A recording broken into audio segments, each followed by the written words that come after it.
जी, अस्सलाम वालेकुम। जी वालेकुम सलाम। अस्सलाम वालेकुम मैम। अस्सलाम वालेकुम। वालेकुम सलाम। जी, आज कौन प्रेजेंट कर रहा है? मैडम मैं doctor Ayesha. Doctor doctor Ayesha. Doctor Ayesha. जी Ayesha.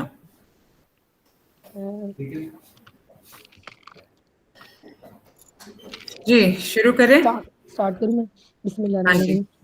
My patient Mrs. Sadia, wife of Mr. Imdad, 32 years, housewife, not received any formal education.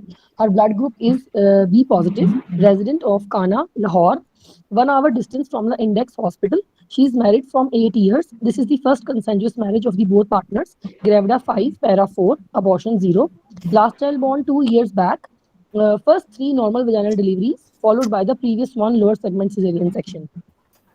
Her last menstrual period being date on 25th आपने of बताया December. ग्रेविडा 5 पैरा 4 और abortion 0. Previous one section है। Yes, ma'am. First 3 normal vaginal deliveries, followed by 1 lower segment cesarean section. Last one. Section सबसे last वाला है। Yes, ma'am. Last one. And how many years back? 2 years back. ठीक है। Her last menstrual period being date on 25th of December 2020, making her expected date of delivery 1st October 2021.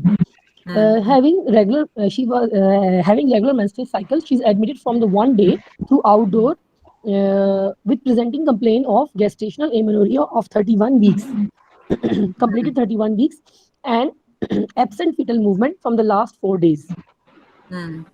And further workup and management of the low-lying placenta as well. My patient dates back her history to her last delivery, which was 2 years back, by emergency lower segment cesarean section due to fetal distress under spinal anesthesia at Lady Wellington Hospital, and she delivered an alive and healthy baby girl of average weight. During C-section, the postpartum IUCD was placed as a method of contraception, followed by no puerperal complication. But my patient started experiencing heavy menstrual bleeding 1.5 years back, but cycle remained regular. That is 7 by 30 days. So she consulted a local GP and PPIUCD was removed. In the very same month, she conceived spontaneously. आपकी थोड़ी सी आवाज interrupt हो रही है। आवाज interrupt हो रही है मैम। थोड़ा सा मेरा गला भी खराब है शायद इसलिए। अच्छा ठीक है। In the very same month, she conceived spontaneously. She came to know about her pregnancy by missing her periods after 3 months by urine for pregnancy test at home by herself. Hence, there is no history of folic acid intake and no history of dating scan in the first trimester.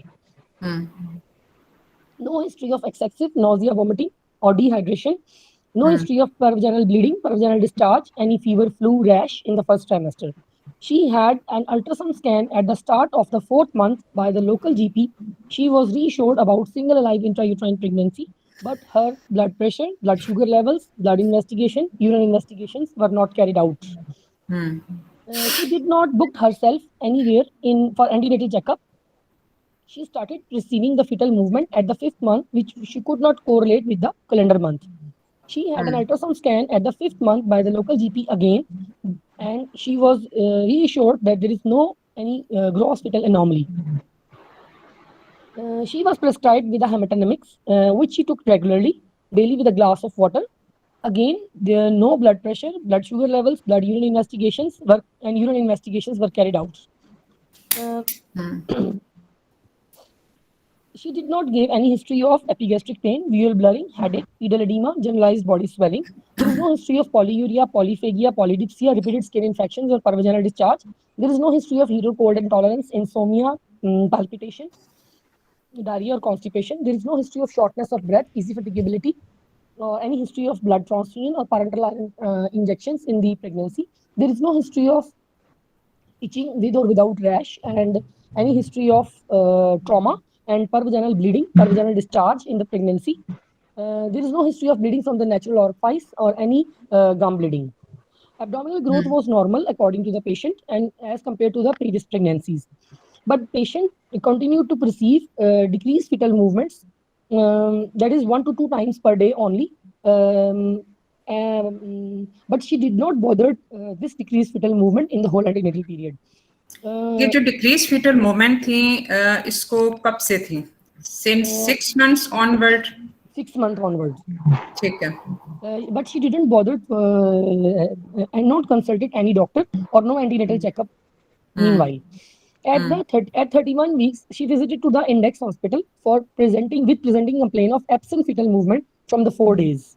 Where ultrasound scan was carried out and intrauterine demise was declared. At the same time, low-lying placenta was also told to her. For the first time. For the first time, and there was no history of PV bleeding, PV discharge, or any trauma in the whole antenatal period. She was admitted for further workup and management. Since she is admitted, for all baseline investigations has been done. Her blood arrangements, 2 blood was arranged, and counseling of the couple was done about the diagnosis that it is intrauterine demise, and she's previous one, and she was counseled that the placenta is low-lying, but a reconfirmation scan, that is Doppler ultrasound scan, was in the plan. Mode of delivery was not yet discussed with my patient. ठीक. Regarding obstetrical history, she is gravida 5, para 4, abortion 0. First 3 normal vaginal deliveries, all full-term pregnancies at government hospital with no intrapartum, antepartum or postpartum complication. All the babies are alive and healthy, and the first one is the male and the rest of the 2 were the females. And the last delivery is by emergency cesarean section at Lady Millington Hospital 2 years back due to fetal distress. All the babies are breastfed, vaccinated, and regarding the past gynecological history, age of menarche of my patient is 15 years, regular cycle, no history of pap smear, and contraception, as I already told, postpartum IUCD in the last pregnancy, which was removed 2 years back. There is no history of diabetes mellitus, hypertension, tuberculosis, or any history of twins or anomalous babies in her family. There is no past surgical history, and my patient experiences normal sleep and bowel habits, and she lives in a rented home. Her husband earns about 20,000 per month, and daily necessities of life are met with difficulty. There is no specific drug or allergic history as well. On examination, a young lady sitting comfortably on bed, well oriented in time, space, and person, with granula on her left hand. Her height is 166 centimeter, weight is 70 kilogram, making her BMI 28 kilogram per meter square. Her blood pressure was 130 by 80 millimeter of mercury. Her pulse was 72 beats per minute, good volume and regular. Her temperature was normal. Her respiratory rate was 18 per minute. No jaundice, anemia, cyanosis, clubbing, or chylonychia appreciated. Thyroid gland was normal. No accessory lymph nodes were palpable. There was no sacral pedal edema as well. Both breast, bilateral breast, both breast seems to be normal looking with normal areolar nipple complex, and no lump was palpable in both breasts, and the axillary tail as well.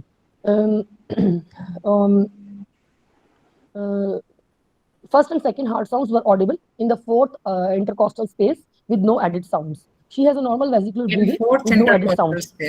In 4th intercostal space? Yes, ma'am. अच्छा. ठीक है. Abdomen, on per-abdominal examination, abdomen seems to be protuberant, and umbilicus was centrally located with normal shape. Abdomen was moving normally with respiration. Stria gravidarum were visible. Previous prenuptial scar mark was visible, which was healthy. Fundal height was 28 weeks, 28 centimeter, lie longitudinal, presenting part cephalic. Liquor was reduced, fetal heart sounds were absent, and estimated fetal weight was 1 to 1.5 kilogram, and there was no palpable contractions at the time of the examination. ठीक, हो गया खत्म? जी ma'am. जी, summarise करते हैं अब इसको. Ma'am, 32 years, lady, married from 8 years, gravida 5, para 4, previous one lower segment cesarean section, last child born 2 years back, with gestational amenorrhea of 31 weeks, and Absent fetal movements from 4 days, and intrauterine demise confirmed on ultrasound scan, and low-lying placenta told to her for the very first time, and fundal height of about 28 weeks, lie longitudinal, presenting part cephalic, like a reduced, and fetal heart sounds absent on examination. Estimate fetal weight ठीक है, 1 to 1.5 summary kg. को summary होना चाहिए, बहुत लंबी detail नहीं। तो इसमें क्या आप इसका इवैल्यूएशन वर्क आप क्या क्या करोगे? I mean investigations. Madam, first of all, I will do her blood group, confirm her blood group. Already, my patient has told me her blood group was B positive, but I will confirm it. Then I will go for the complete blood count. जब patient को blood group का पता है, पिछला section भी हो चुका है, तो why you will confirm it? पिछला सेक्शन है, उस पे भी ज़ाहिर ब्लड ग्रुप तो हुआ होगा, एंड पेशेंट नोज हरसेल्फ। तो अगर patient is she knows it very well, तो फिर there is no need to repeat an investigation, just to complete the list. Okay, ma'am. ठीक है, आगे चलें। Then complete blood count. I want hemoglobin in grams per deciliter, total leukocyte count in cubic millimeter, and platelet in cubic millimeter. इसके साथ साथ reports भी अगर जिस चीज की अवेलेबल है वो बता दीजिए। Yes, ma'am. Hemoglobin जो है वो 10.2 था 29 जुलाई का। ठीक है। TLC 8.2 थी। Platelet 283, and blood sugar random 82 milligrams per deciliter. Her LFTs, RFTs were also done, which were SGOT was 77, SGPT was 39. SGOT was 77। Madam, she was HCV positive. हाँ, वो पहले वो बताए ना, क्योंकि फिर LFTs की वजह जो है वो जस्टिफिकेशन पे जी जी जी जी मैम। ठीक है। And SGPT 39। ठीक है। Her PT APTT INR was done, and it was in normal range 1.1 INR on 29 July. ठीक है। Serum fibrinogen was not done, and ma'am इसके अलावा इनका अल्ट्रासाउंड स्कैन एक हुआ था। ठीक है। जो इनको जिस पे डिक्लेयर हुआ था कि IUD है। According to this scan, single intrauterine pregnancy, cephalic, longitudinal presentation, BPD 6.2 centimeter, 28 weeks gestation, and fetal cardiac activity absent. Femur length was 5.3. Abdominal circumference was 24.8 centimeter. Placenta anterior, not touching the os, but in the lower segment. Placenta was anterior and not reaching the os. Ji, lower segment. Not reaching the os. Yes ma'am, मुझे placenta previa type 1 वगैरह इस पे नहीं mention था। नहीं ma'am, और कुछ mention नहीं था। amniotic fluid उन्होंने लिखा था scanty और Spalding sign positive। ठीक है। तो इसमें RFTs का भी आपने शायद मेंशन किया था कि RFTs 20 के हुए थे, LFTs and RFTs। इसमें RFTs भी नॉर्मल थी। क्या नॉर्मल थी मैडम? लेकिन इसमें RFTs की कोई जस्टिफिकेशन थी कराने की आपके ख्याल में? ये तो खैर हुआ है ना, बाज़ दफा पेशेंट की इन्वेस्टिगेशन हुई होती है। yes, तो उसमें जो ऑलरेडी इन्वेस्टिगेशन हुई है उस पे आपकी ओपिनियन पूछी जा सकती है कि is it justified in this case? जी मैडम, रीनल फंक्शन टेस्ट उस पेशेंट के हुए थे, I think as a baseline हुई थी, लेकिन मेरे ख्याल से नहीं होनी चाहिए थी। इस केस में कोई मतलब इम्पोर्टेंस नहीं है। ठीक है, चलें। अब इसमें इसका मैनेजमेंट प्लान जरा बता दीजिए। इसमें कोई और इन्वेस्टिगेशन तो नहीं आपके ज़हन में जो होनी चाहिए थी? Because the patient is HCV positive, दो LFTs आर इम्पेयर्ड, लेकिन आपके ख्याल में कुछ और टेस्ट इसमें होने चाहिए? मैंने आपको दे दिया।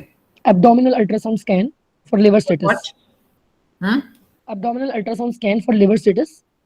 ठीक है। और madam serum fibrinogen. Serum fibrinogen. अच्छा, just to complete the list of that coagulation profile.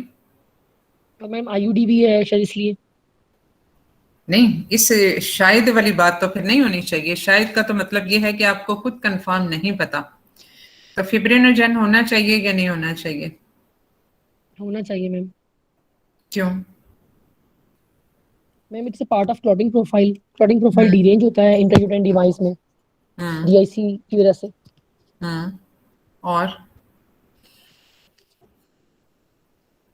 और इसकी क्या वजह? फिब्रिनोजेन कहाँ से बनते हैं? लीवर से बनते हैं मैम। अच्छा, HCV पॉजिटिव के रेफरेंस में ही कुछ और होना चाहिए। और लिवर फंक्शंस आर डिस्टर्ब्ड, और उसमें लिवर स्टेटस के लिए आपने एक liver scan, basically liver scan आपने करवाना है। लिवर स्टेटस एक बहुत वेग सी टर्म है, क्योंकि एनाटमी फिजियोलॉजी दोनों लिवर स्टेटस में आती हैं। तो HCV पॉजिटिव केस में और क्या होना चाहिए पेशेंट का, जबकि LFTs भी इम्पेयर्ड है? मैम सीरम बिलिरुबिन लेवल नहीं हुआ होगा शायद वो। नहीं, इतना तो नहीं, लेकिन इसमें और क्या होना चाहिए था?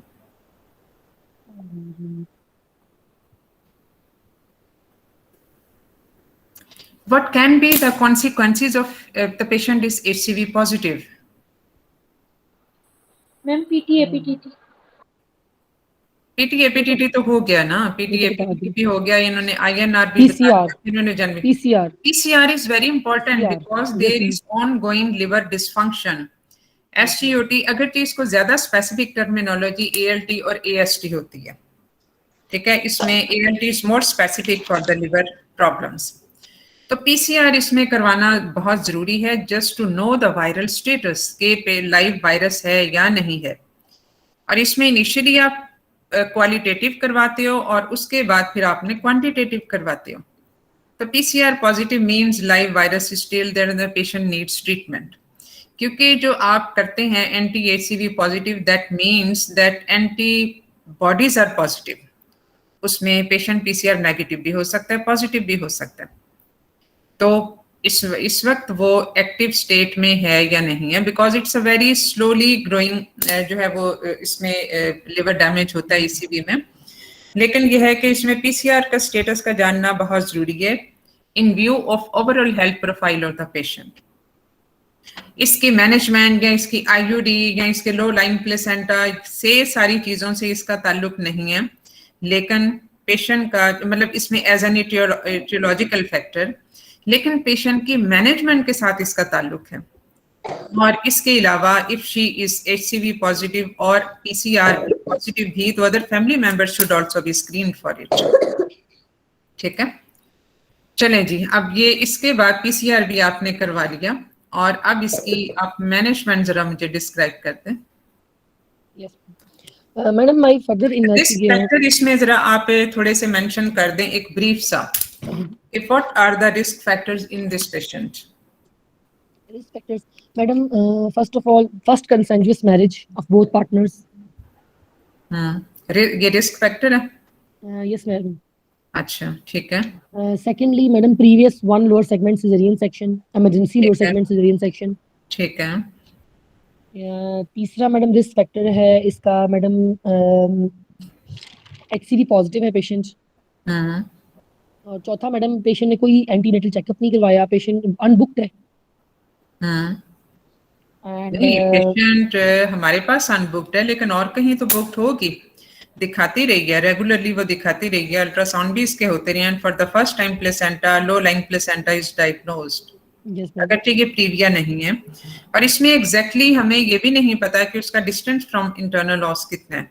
यस मैम, उसी पे हम उसको कैटेगराइज करते हैं ना। यस चलिए, अनबुक्ड हो गई, unbooked with us. Yes ma'am, otherwise तो ये मतलब दिखाती रही है डॉक्टर्स को। यस मैम, उसके बाद मैडम इंट्रायूटेराइन डिमाइस डिक्लेयर हुई है। ठीक है। और ma'am low lying placenta, lower segment में प्लेसेंटा, ये भी थोड़ा रिस्क फैक्टर है। लो लाइंग प्लेसेंटा से ज्यादा इंपॉर्टेंट इस प्लेसेंटा की और क्या चीज है?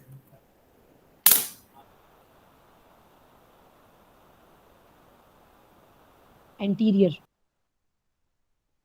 ज्यादा मैडम इंपॉर्टेंट एंटीरियर, एंटीरियर है इन view of the previous history. morbid caesarean section के पॉइंट ऑफ व्यू से इसमें इसका जो एंटीरियर लोकेशन है वो ज्यादा इंपॉर्टेंट है। जी ma'am.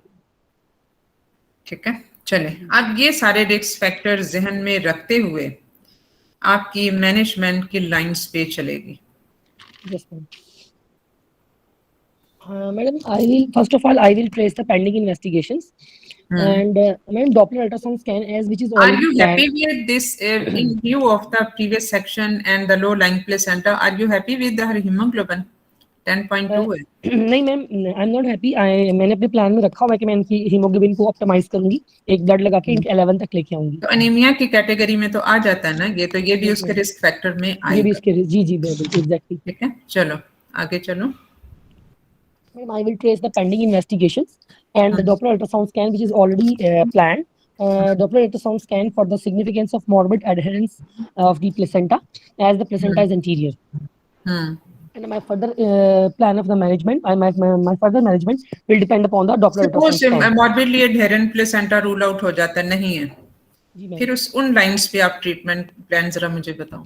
Madam, I want to know about the exact location of the placenta and the type of the placenta on the ultrasound scan. वो तो आपको अल्ट्रासाउंड तो जो है अवेलेबल सो है, you have to discuss your management based on that ultrasound report. Suppose इसको हम और स्पेसिफाई कर देते हैं कि ये जो प्लेसेंटा है it's lower H is 3 centimetre from the internal ऑस. Okay. ठीक है, अब आप इसके हिसाब से morbidly adherent placenta rule out हो गया, ठीक है मैम. इसके हिसाब से हम मैनेजमेंट डिस्कस करें. I will keep her admitted. I will consult the couple. I will consult the couple regarding the diagnosis that she is at the gestational amenorrhea of 31 weeks. That is third trimester, and she is having intrauterine demise. And thirdly, she is having low-lying placenta. That is placenta previa type 1. And the need of the blood arrangement. And I will also discuss with the couple regarding the further mode of the delivery as well. I will take all this in a written informed in the form of the written informed consent that she's having IUD and low lying placenta and its further implications as वो well. तो आपने सारा कुछ बता दिया ना इसमें. इसमें written informed consent for what? Madam कि इनकी जो है वो IUD हुई है और इनका लो लाइंग प्लेसेंटा है और मैं जो है मेरा ये तो मेरा आपने प्लान है. उसको वर्बली सारा एक्सप्लेन कर दिया, लेकिन कंसेंट होता है इजाजतनामा किसी प्रोसीजर के लिए, किसी चीज के लिए. This will be just counselling. आपने उसको एक्सप्लेन कर दिया मैम कि इसमें IUD हो गई है और ये लो लाइंग प्लेसेंटा है, लेकिन कंसेंट आप किस चीज के लिए ले रही हैं? Madam consent for the plan of the management that is VBAC. And what is that plan of management? vaginal birth after C-section VBAC. and उसके क्या कंपोनेंट्स होंगे? Madam, I will consult the couple about the procedure of the VBAC, and I will also consult them about all the possible implications. The complications, that is the incidence of scar rupture is about less than 1%. She can end up in emergency cesarean section in 30% cases. And at the same time, I've also do the bishop of the patient, and I will see the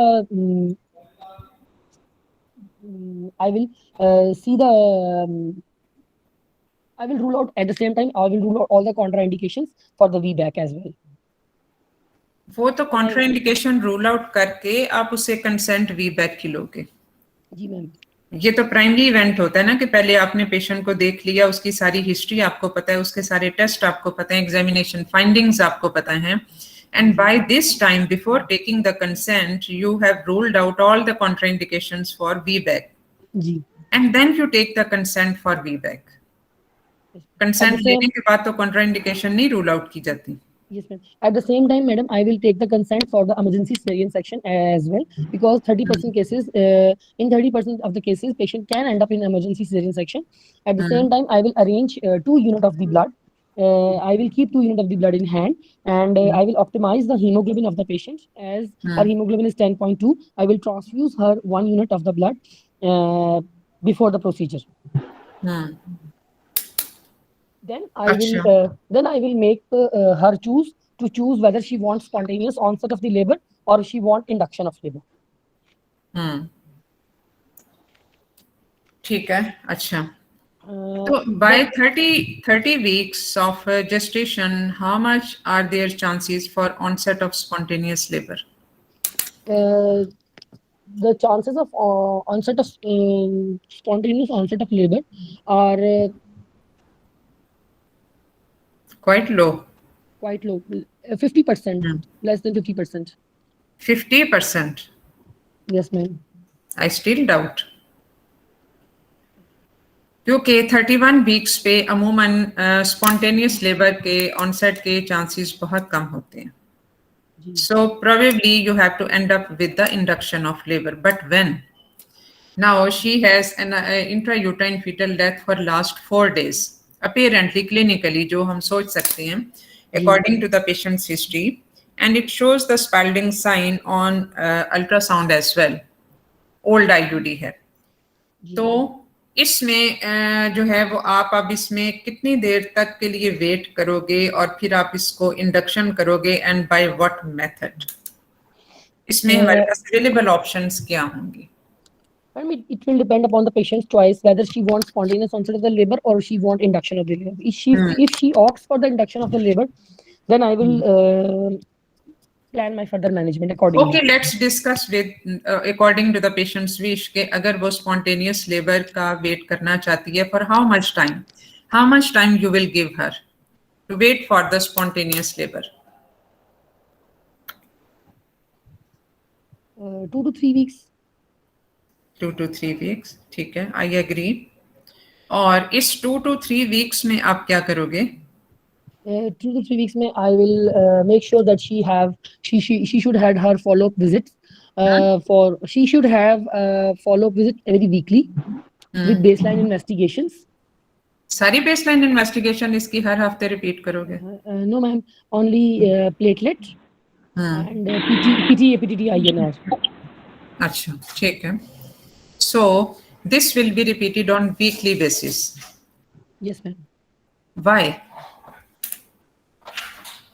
Because madam, because the patient can go in DIC. ठीक है. Due to the और उसमें सबसे पहले platelets thrombocytopenia होने के chances होते हैं. So on weekly basis you will do this coagulation profile. The rest of the investigation need not to be repeated.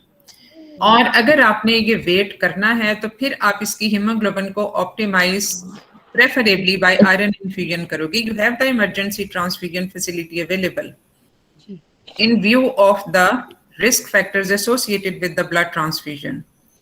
तो इसलिए उसमें आप आयरन इन्फ्यूजन दे के उसमें वेट कर सकते हो. अगरचे उसमें थोड़े से मिनिमम चांसेस होंगे for the patient going into spontaneous labour, लेकिन इतना टाइम फिर भी होगा कि हम उसको आयरन इन्फ्यूजन के साथ बिल्डअप कर सकें. ठीक है.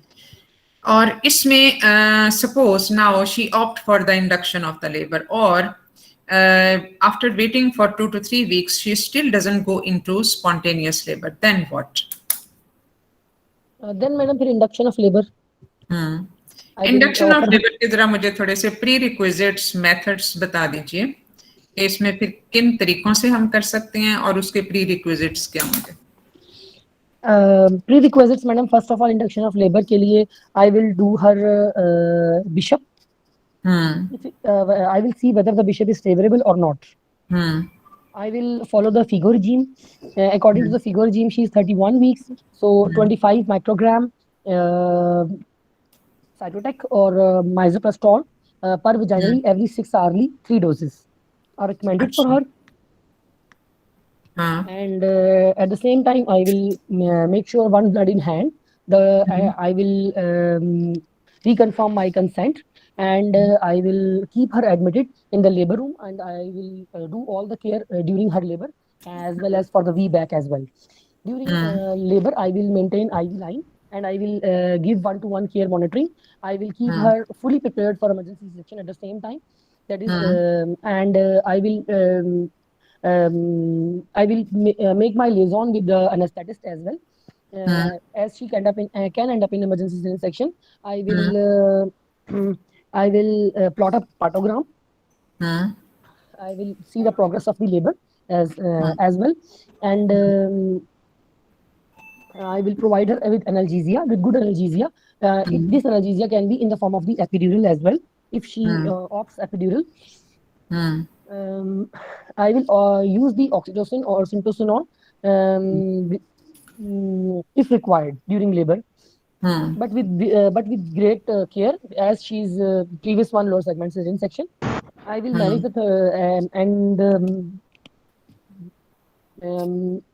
after when she delivers the baby, I will deliver. I will manage the third stage of the labor actively and do the early essential neonatal care and maintain. I will be vigilant for the postpartum hemorrhage as well. I okay, will inform यहाँ the पे हम pediatrician. यहाँ पे रोकते हैं। ये एक ideal situation है, but Yes, ma'am. Practically doesn't, मतलब ये ऐसा होता नहीं है। पहली बात तो ये कि साइटोटेक के यूज के बारे में, माइजोप्रोस्टोल के यूज के बारे में थोड़ी सी रिजर्वेशंस पाई जाती हैं, बिकॉज चाहे आप उसको फिगो रिजीम के मुताबिक भी दे रहे हो, but still for in the cases with previous caesarean sections it should not be the drug of first choice.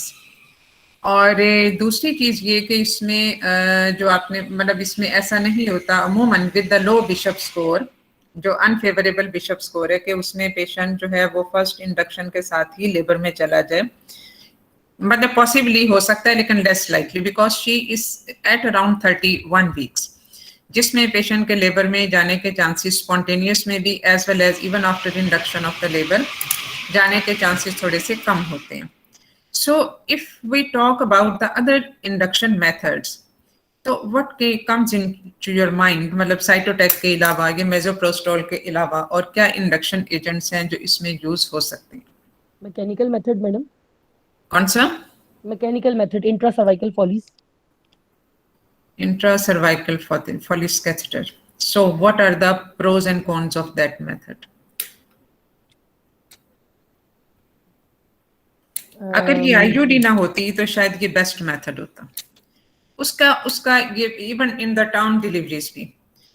लेकिन आईयूडी के साथ एक और रिस्क होता है, definitely with the intra amniotic, with the extra amniotic insertion of the Follis catheter और of any other mechanical method, जैसे laminate वगैरह होते हैं, इन सब के साथ एक रिस्क होता है कि there are chances of the rupture of membrane, and with the dead fetus rupture of membrane जो है वो कभी भी एक डिजायरेबल हमारे पास एक चीज नहीं होती, because of the risk of gram negative sepsis in the presence of the dead tissue. तो इस वजह से सेप्टिसीमिया में पेशेंट के जाने के चांसेस होते हैं, इसीलिए मैकेनिकल मेथड्स को फेवर नहीं किया जाता in the patients with an intrauterine fetal death. अलबत्ता अगर ये अलाइव फीटस होता या फिर ये टर्म की डिलीवरी होती तो उसमें एक one of the good methods, तो इसलिए इसको जो है हम फर्स्ट चॉइसेस में इसको भी कंसिडर नहीं करेंगे। Then what else?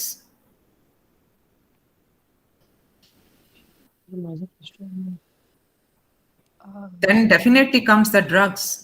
ड्रग्स में क्या क्या आ जाते हैं?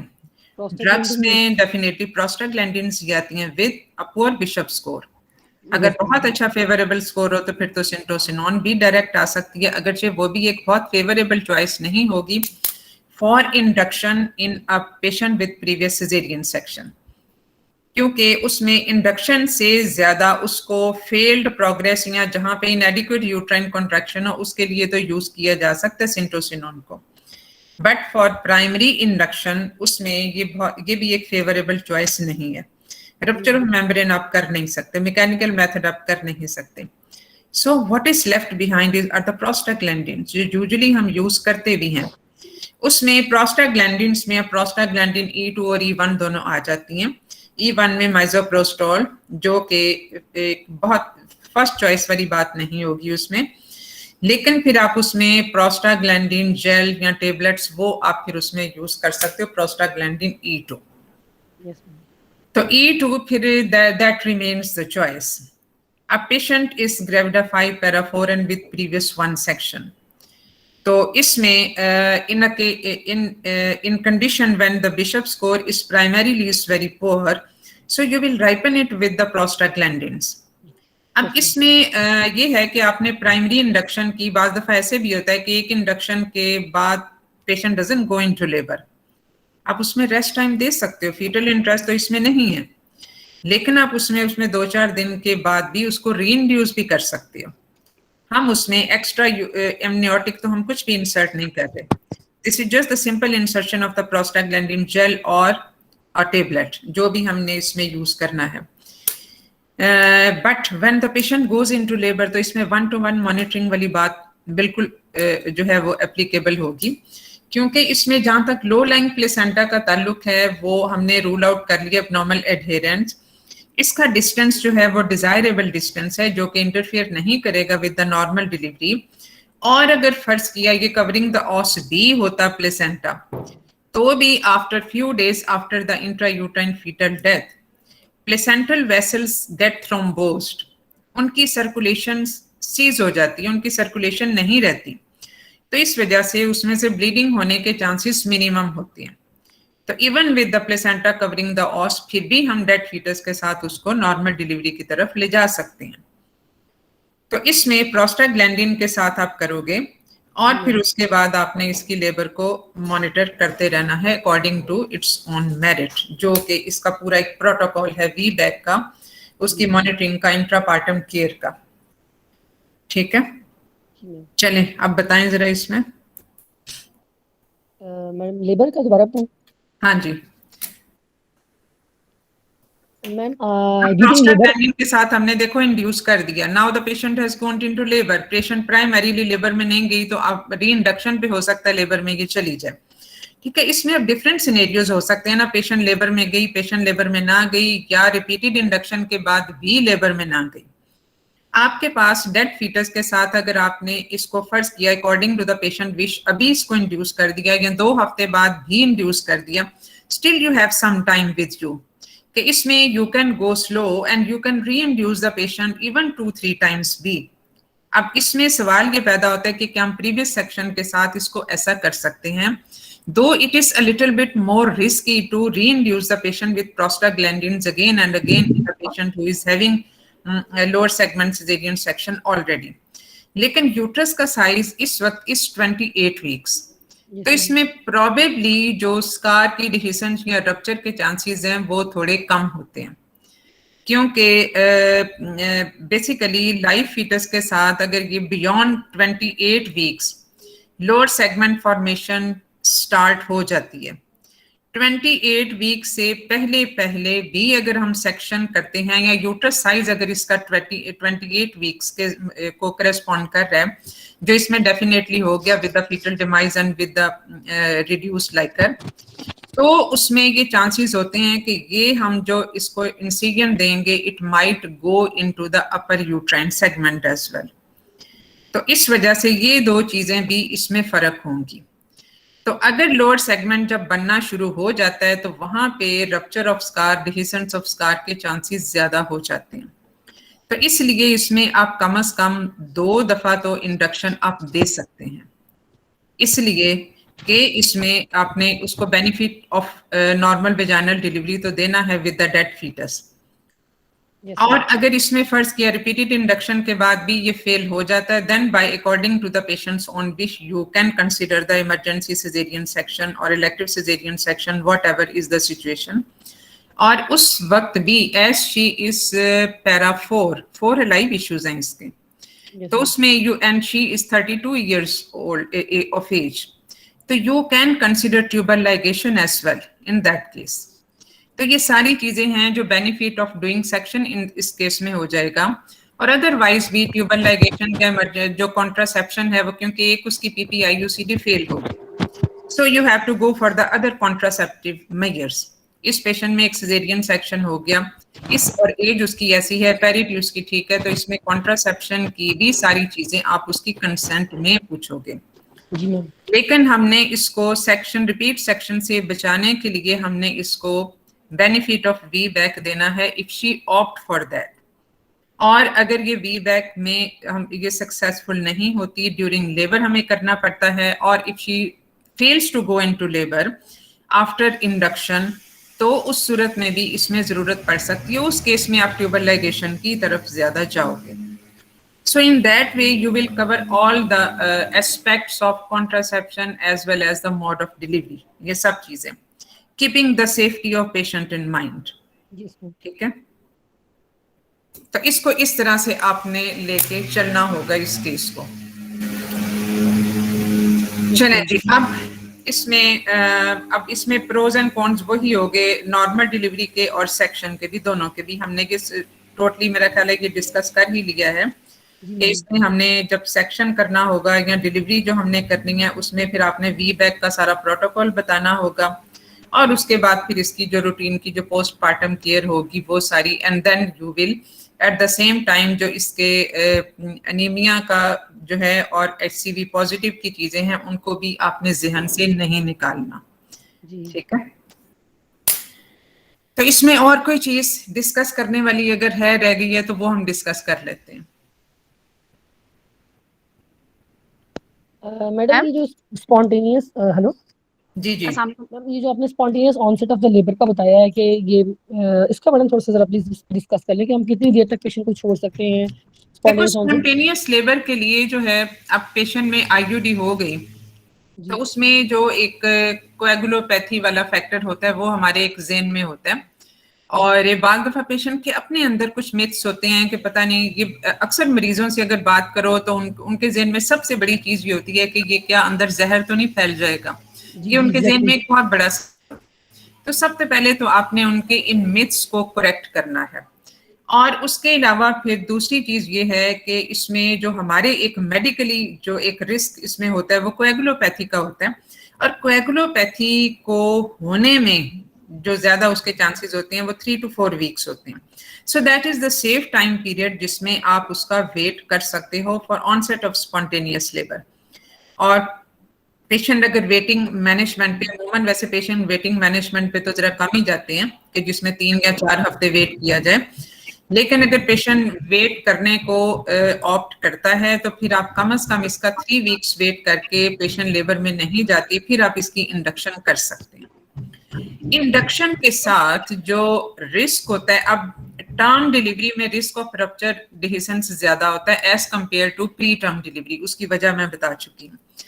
और इसमें हमने 2 टाइम्स इंडक्शन दे दी। अब इंडक्शन के साथ जो एक चीज होती है ना वो ये कि ये प्रोस्टाग्लैंडिन्स है। प्रोस्टाग्लैंडिन का फंक्शन क्या होता है? To soften and to ripen the cervical tissue by absorption of fluid, और ये सब चीजें जिसमें वो सॉफ्ट हो जाती है। The similar effect can be seen on the scar tissue as well. Scar tissue की भी सॉफ्टनिंग हो जाती है। यही वजह है कि टर्म बेबीज में भी अगरचे हम इंडक्शन को बिल्कुल आउट तो नहीं करते, इंडक्शन को फिर भी कुछ केसेस में हम करते हैं, लेकिन फिर उसके साथ 1-to-1 मॉनिटरिंग होती है, क्योंकि उसमें स्कार डिहिसेंस तो क्लिनिकली आपको बाज़ दफा पता भी नहीं चलता, वो सिम्टोमेटिक होती है, लेकिन स्कार रप्चर के चांसेस जो हैं वो विद इंडक्शन ऑफ लेबर ज्यादा हो जाते हैं। In a spontaneous labor, scar rupture के chances are less than 1%, but with induced labor, ये हम term pregnancies की बात कर रहे हैं, तो with induced labor, the scar rupture chances can raise up to 2.5 to 3%. इतने रेस हो जाते हैं। Now coming to the preterm delivery, like in this case, उसमें स्कार रप्चर के chances definitely even with the induced labour कम होंगे as compare to that in the term delivery.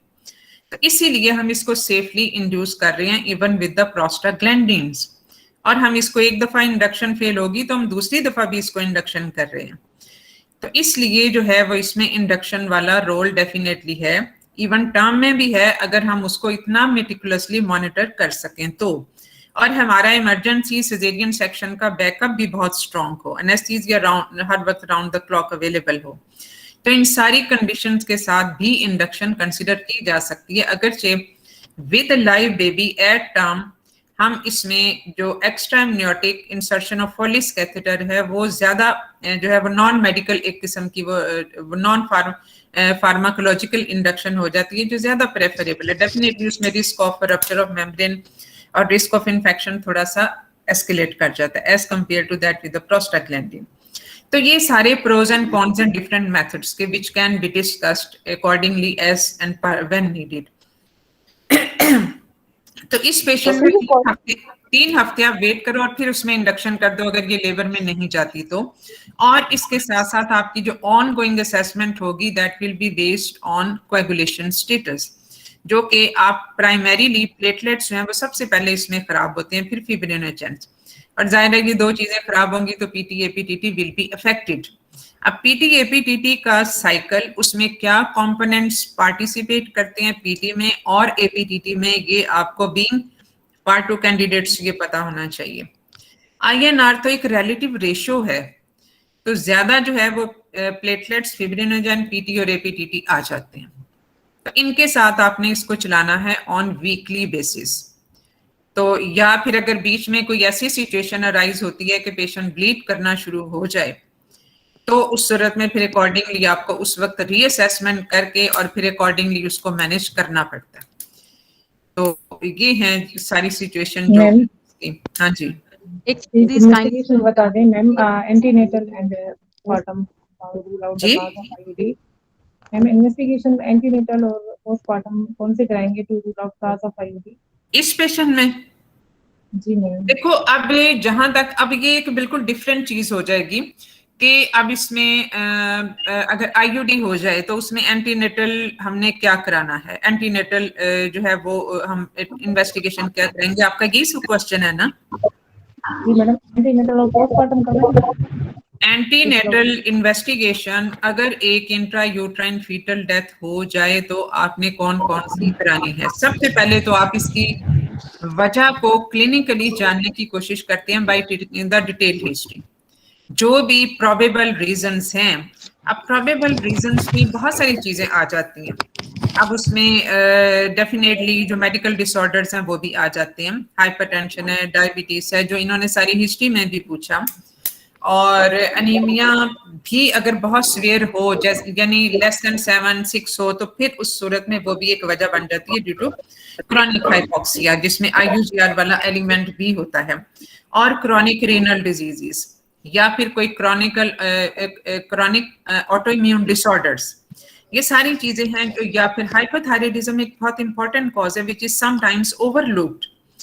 तो ये सारी चीजें बन जाती हैं उसकी वजह। But suppose you don't get a clue of it on clinical history, और आपको एग्जामिनेशन पे भी कुछ नहीं पता चलता, लाइक इन दिस केस जिसमें कोई अपेरेंटली कोई ऐसी वजह नहीं है, पेशेंट की प्रीवियस हिस्ट्री भी इंडिकेटिव नहीं है, और उसमें जो है वो कोई क्लिनिकल हिस्ट्री भी कोई मेडिकल डिसऑर्डर्स की नहीं है, और इसमें जो है वो हमें ऑन एग्जामिनेशन भी कुछ ऐसी वजह हमें नहीं पता चली, तो सूरत में इन्वेस्टिगेशन में हम ऑलमोस्ट सारी चीजें करवाएंगे, सब चीजें, टू नो द कॉज।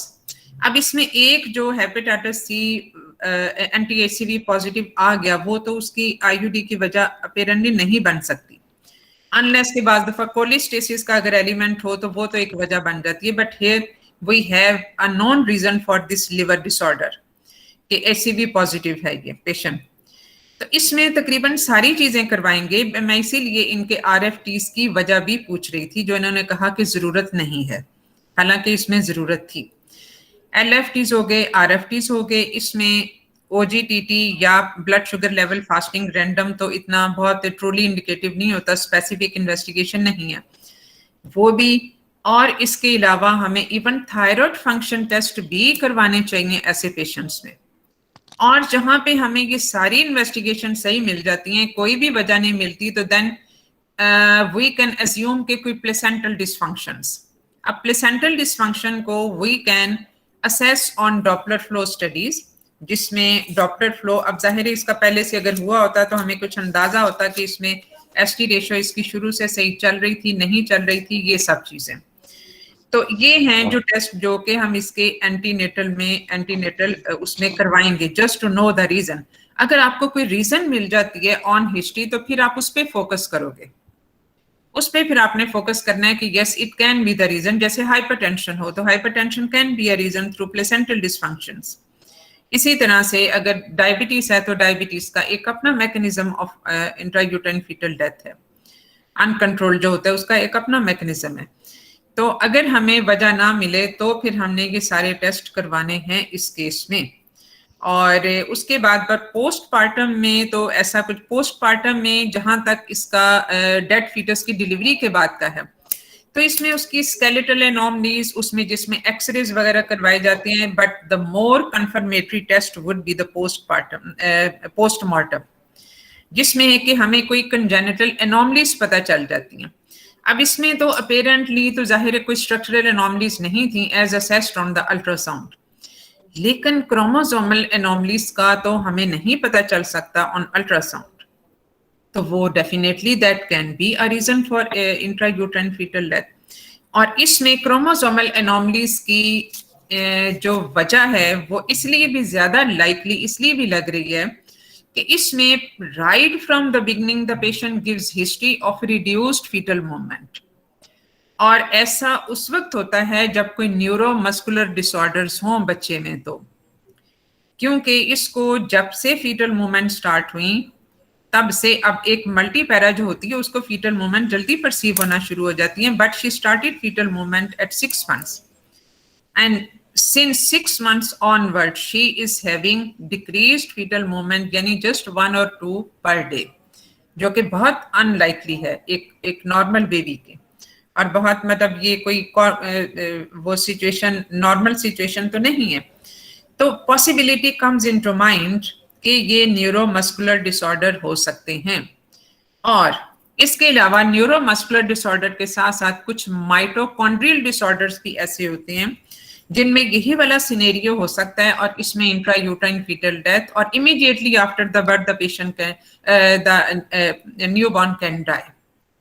तो इसलिए इसमें जो है ये सारी पॉसिबिलिटीज आपको ज़हन में रखनी पड़ेंगी, क्योंकि clinically apparently there is no other reason for fetal demise in this case. हमें कोई अपेरेंटली कोई वजह नहीं मिली, तो जब कोई वजह ना मिले तो फिर आप उसमें कंजेंटल एनोमलीज या प्लेसेंटल डिसफंक्शन, ये सारी चीजें हैं जो कि आप इसमें कर सकते हो। तो इसमें क्रोमोसोमल स्टडीज भी जो हैं वो इसमें फिर एक सूटेबल चॉइस बन जाती है।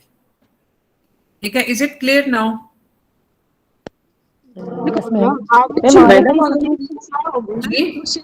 क्वेश्चन एक आपसे पूछना था काइंडली मैम, ये थोड़ा सा हम लोग कंफ्यूज हो जाते हैं जब आईयूडी हो गया तो उसके बाद जो मैकेनिज्म ऑफ कोगुलोपैथी होता है कि लाइक अगर वो हमें एग्जामिनर हमारे प्लेटलेट काउंट हमें नॉर्मल दे देते हैं तो उसके बावजूद भी हम पीटी या एपीटीटी मांगेंगे, और ये मैडम किस टाइम पे हम जाके सीरम फिब्रिनोजन जो है कराते हैं, और आईयूडी के कितने अरसे बाद मैम ये सीरम फिब्रिनोजन लेवल? देखो इसके लिए सबसे पहले तो आपको ये पता होना चाहिए कि आईयूडी में कोगुलोपैथी होती कैसी है, कैसे होती है। एक तो ये कि कैसे होती है, और दूसरी चीज ये कि आपको डिटेल में पता होना चाहिए कि पीटी और APTT extrinsic intrinsic coagulation system जो है उनके अंदर कौन कौन से फैक्टर्स आते हैं। ठीक है, उसके अंदर कौन कौन से फैक्टर आते हैं। अब प्लेटलेट और फिब्रिनोजन कहाँ कहाँ किस किस सिस्टम में एक्ट करते हैं। बल्कि पहले ये बताओ कि इसमें कोएगुलोपैथी होती क्यों है, डेड फीटस में कोएगुलोपैथी क्यों होती है? Due to release of thromboplastin. Ma'am, because of the release of the thromboplastin from the मैं वही बता रही हूँ ना, थ्रोम्बोप्लास्टिन की वजह से होती है। ठीक है, अब थ्रोम्बोप्लास्टिन जो रिलीज होता है वो किस सिस्टम को एक्टिवेट करता है? मैडम ये एक्सट्रिंसिक सिस्टम को एक्टिवेट करता है। ठीक है, एक्सट्रिंसिक सिस्टम में और कौन कौन से फैक्टर जो हैं वो रोल प्ले करते हैं?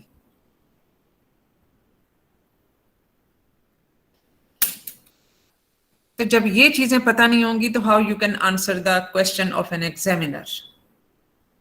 क्योंकि कुछ एग्जामिनर तो आपसे पूरा डिटेल में भी ये सुनेंगे कि पीटी का पूरा वो बताएं, ये जो एक्सट्रिंसिक सिस्टम है, सॉरी पीटी कह रही हूँ, एक्सट्रिंसिक सिस्टम का पूरा जो है वो कैस्केड ऑफ इवेंट्स बताएं, या एपीटीटी कैसे स्टार्ट होता है और उसमें ये जो इंट्रिंसिक सिस्टम है वो कैसे स्टार्ट होता है, और उसमें जो है वो कौन कौन से फैक्टर्स हिस्सा लेते हैं, कौन कौन से फैक्टर जो हैं वो उसमें इन्वॉल्व होते हैं। जो लिवर फंक्शन डिसऑर्डर्स हैं उसमें डेफिनेटली कुछ जो लिवर से बन रहे होते हैं कोएगुलेशन फैक्टर, वो कौन कौन से होते हैं। लिवर डिसऑर्डर में कौन से फैक्टर्स डेफिशिएंट हो जाते हैं जिसकी वजह से कोएगुलोपैथी हो सकती है? मैम 2, 7, 9, 10 जितने 2, 7,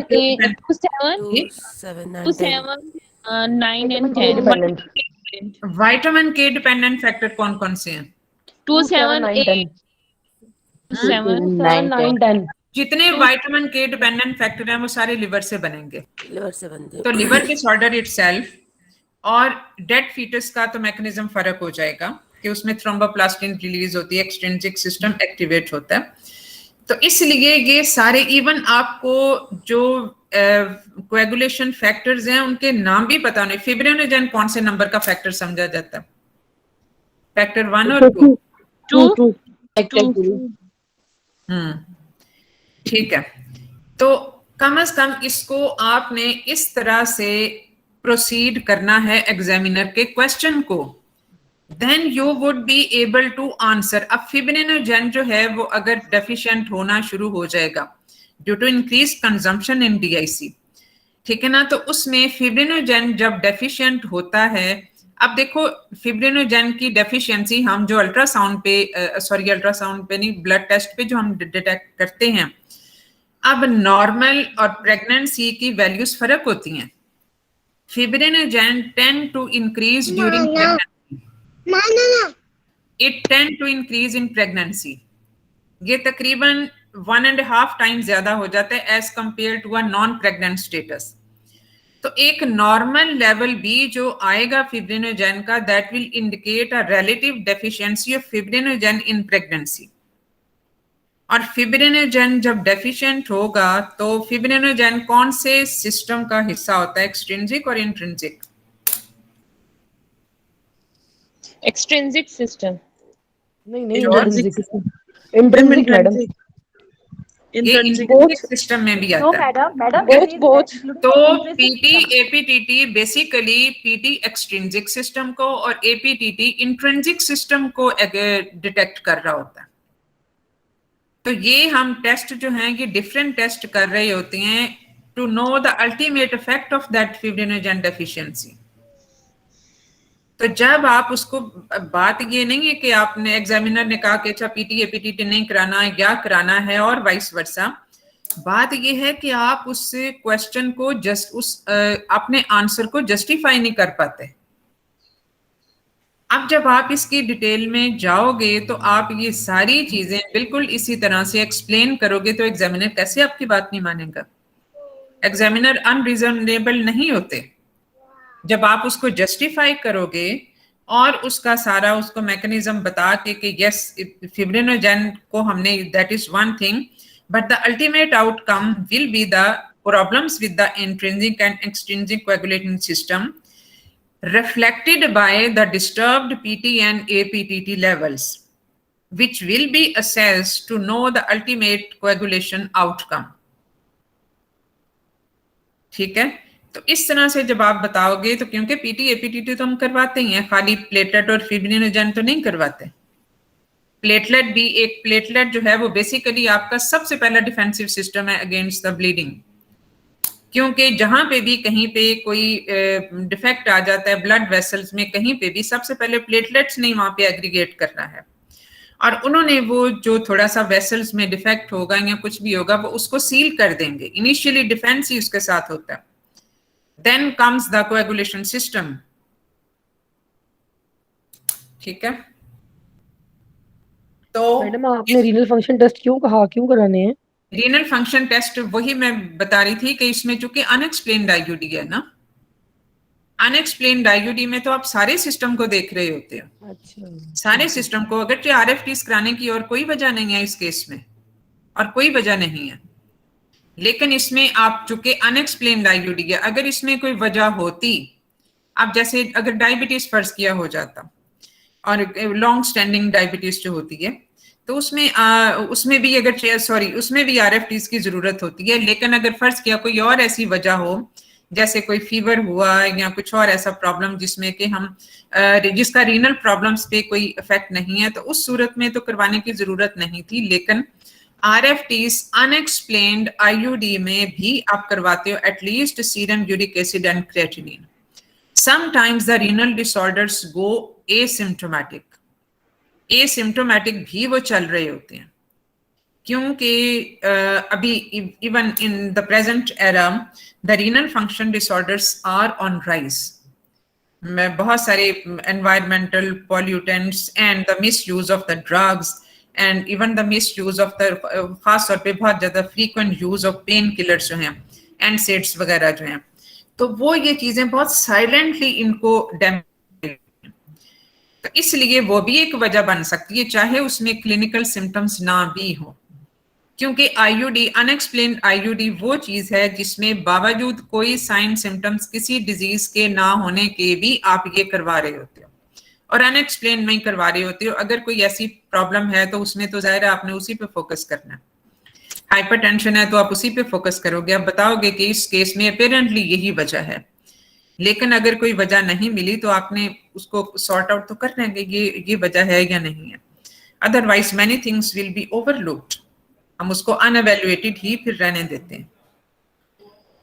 ठीक है, चलो जी। और मैडम लेकिन क्वेश्चन प्रीवियस कार है मैडम, ये देखिए ग्रेविडा 5 पैरा 4 है, नॉर्मल डिलीवरीज के बाद प्रीवियस वन विद आईयूडी हुआ है इसका, तो इसके अंदर हम लोग फिर प्रोस्टाग्लैंडिन हम लोग फर्स्ट लाइन रखेंगे इंडक्शन का। अगर यही पेशेंट होती है उसमें प्रीवियस कार नहीं होता, सारी नॉर्मल वजाइनल डिलीवरीज है, तो फिर हमारी फर्स्ट लाइन ऑफ चॉइस क्या होता? फिर भी प्रोस्टिन होता, प्रोस्टाग्लैंडिन या साइरोटेक? फिर भी प्रोस्टिन इसलिए होता है कि डेड फीटस है।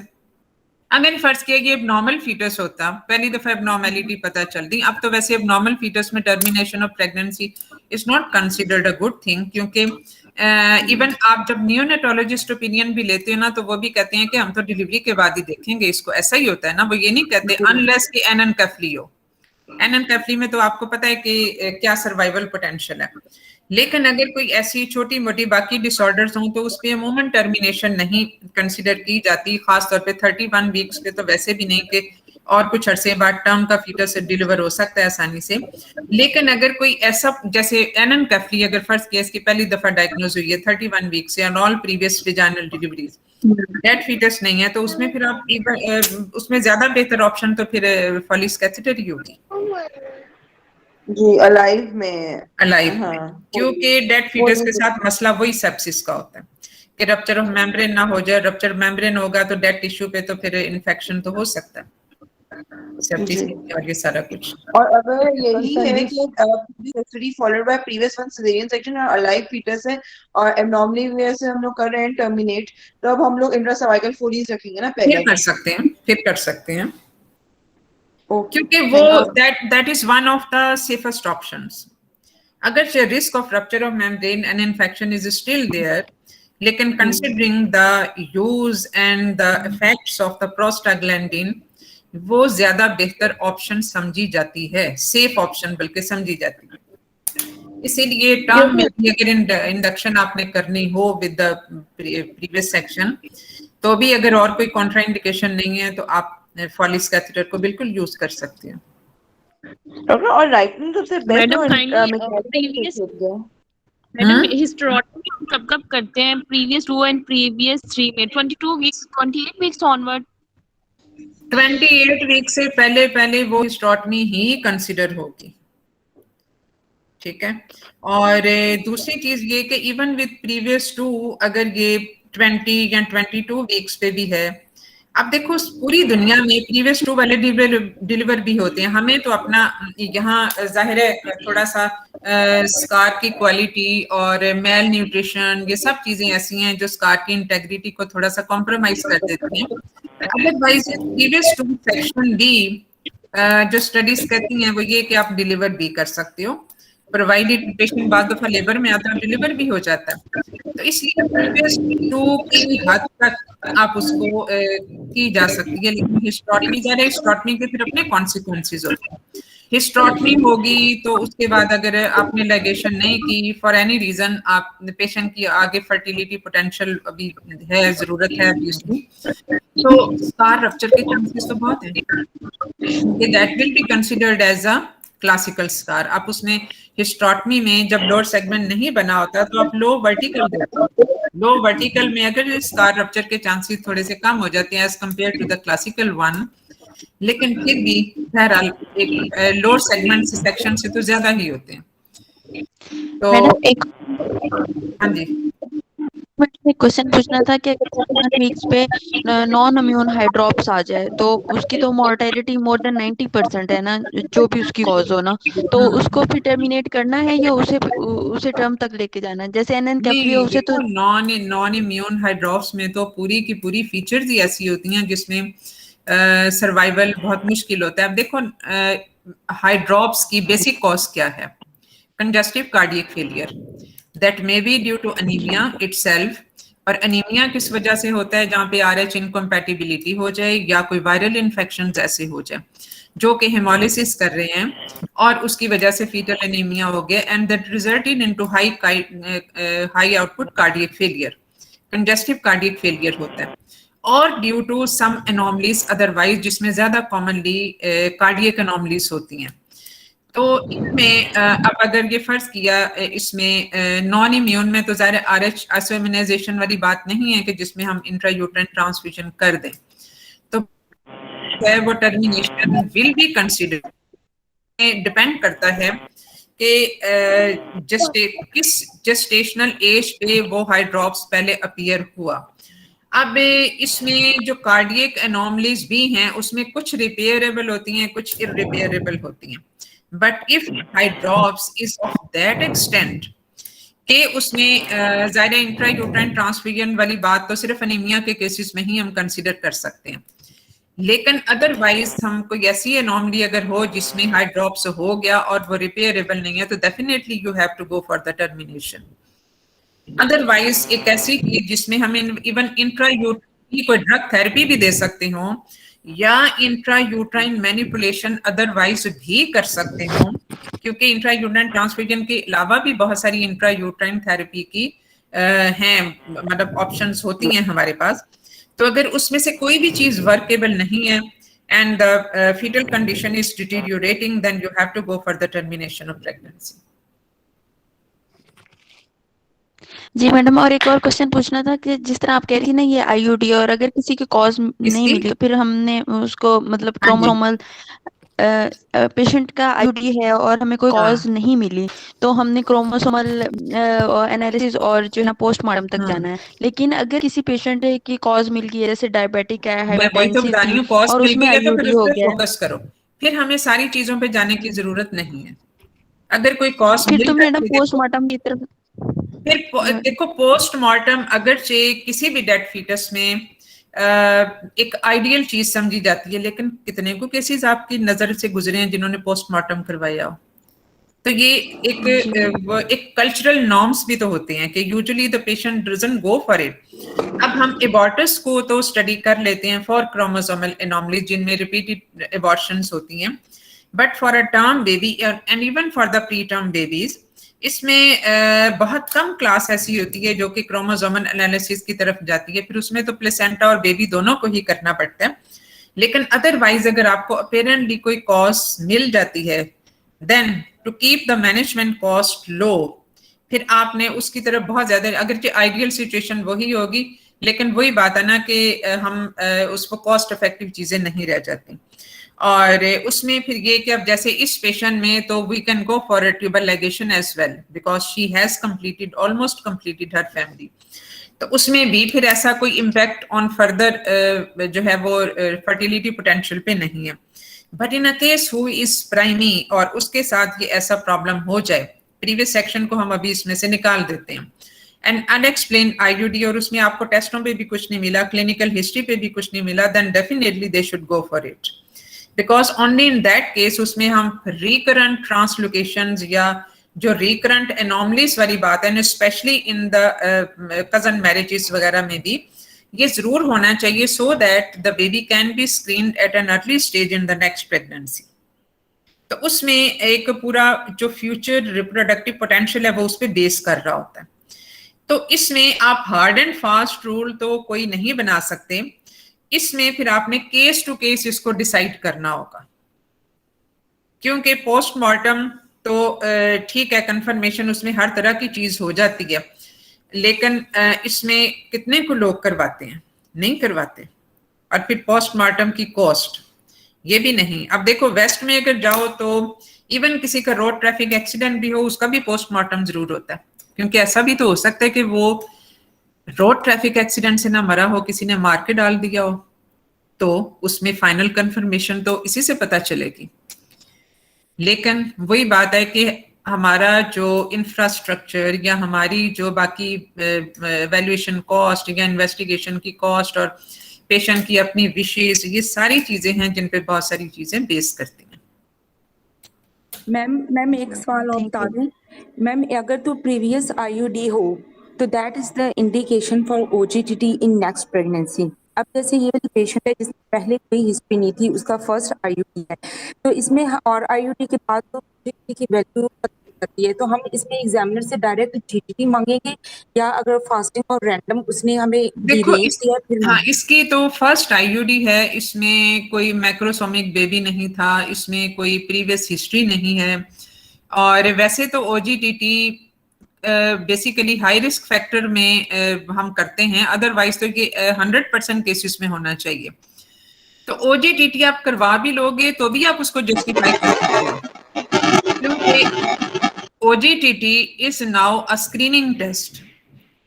ये डायग्नोस्टिक टेस्ट सिर्फ नहीं है, डायग्नोस्टिक भी अगर जो उसका एक वो है ऑब्जेक्टिव है, लेकिन ये एक स्क्रीनिंग टेस्ट भी है। पेशेंट बहुत दफा ऐसे होते हैं कि वो ये सिम्टोमेटिक होते हैं, लेकिन जब उनका OGTT करवाया जाता है for the first time, they are diagnosed to be diabetic या प्री डायबिटिक स्टेट, वो हमारी उससे पता चल जाती है। तो इसलिए आप इसमें करवा भी लोगे तो आप उसको जस्टिफाई बहुत आसानी से कर सकते हो, क्योंकि फास्टिंग और रैंडम में इतना बाज दफा उसकी सेंसिटिविटी स्पेसिफिसिटी उतनी नहीं है जितनी OGTT की है, क्योंकि जब आप लोड देते हैं फिर आप उसका इंसुलिन रिस्पॉन्स देखते हैं और फिर उसमें चीजें जो हैं वो सरफेस हो जाती हैं कि ये इसमें प्रॉब्लम था या नहीं था। तो OGTT is a better thing, और वो आप इजीली उसमें आप उसको बता सकते हैं। Ma'am I want to ask कि फिर हम फास्टिंग और रैंडम मांगे ही ना, हम डायरेक्ट GTT मांग लें? हाँ बिल्कुल, डायरेक्ट भी आप कर सकते हैं। Thank you ma'am. और फास्टिंग और रैंडम भी कहोगे तो वो भी जस्टिफाई हो सकता है, OGTT भी इसमें जस्टिफाई हो सकता है, क्योंकि फर्स्ट टाइम इसकी IUD हुई है और 32 ईयर्स है। जरूरी तो नहीं होता कि डायबिटीज लॉन्ग स्टैंडिंग की हो, वो फर्स्ट टाइम भी तो हो सकता है इस प्रेगनेंसी में। मैडम वो ask from the examiner for the OGTT, if not done तो हम प्लान में रखेंगे फिर OGTT। और वही मैं कह रही हूँ ना कि OGTT आप इसको आसानी से जस्टिफाई कर सकते हो, OGTT आप बिल्कुल बोल सकते हो। और लेकिन अगर कोई फास्टिंग या रैंडम भी बताते हैं तो उसमें वो भी जस्टिफाइबल है, इसलिए वो कोई ऐसा मसला नहीं है। जी दोनों चीजें आप बता सकते हैं। जी madam, as the subclinical thyroid भी होते हैं, तो मैडम हम TFTs वगैरह भी हम बेसलाइन उसके साथ मैंने तो यही तो बताया था कि अनएक्सप्लेन्ड में आपने सारा कुछ कराना है, जिसमें थायराइड फंक्शन भी आ जाते हैं। अनएक्सप्लेन्ड IUD में आप सारा कुछ करवाओगे, ठीक है? हेलो हाँ जी मैडम, आवाज नहीं आ रही है आप लोगों की, आवाज पता नहीं क्यों गड़बड़ है आज माइक में। आफ्टर IUD हो जाने के बाद भी OGTT का रोल होगा जी मैम? अगर IUD अब जैसे 32 वीक्स पे हमारे पास तो IUD के साथ आई है, तो उसमें भी हम OGTT अपने प्लान में करवाएंगे, उसका रोल होगा वहाँ? बिल्कुल करवा सकते हैं, बिल्कुल करवा सकते हैं, बल्कि मेरा ख्याल है इसको करवाना ही चाहिए, क्योंकि वो ज्यादा बेहतर जो है वो इसकी एक बन जाएगी इन्वेस्टिगेशन। मैम हमें HbA1c नहीं कराना चाहिए? हाँ जी, चलिए मेरा ख्याल है यहाँ पे एंड करें हम, ठीक है? सॉरी मैम, HbA1c का रोल है इसमें? नहीं, इसमें HbA1c का कोई रोल नहीं है। HbA1c का रोल वहां पे होता है जहाँ पे पेशेंट की डायबिटीज का हमें पहले से पता हो और हमने उसका कंट्रोल देखना हो। HbA1c का स्क्रीनिंग में या डायग्नोसिस में कोई रोल नहीं, ठीक है? तो यहाँ पे हम अब स्टॉप करते हैं, ठीक है? Thank you madam. Okay, thank you so much.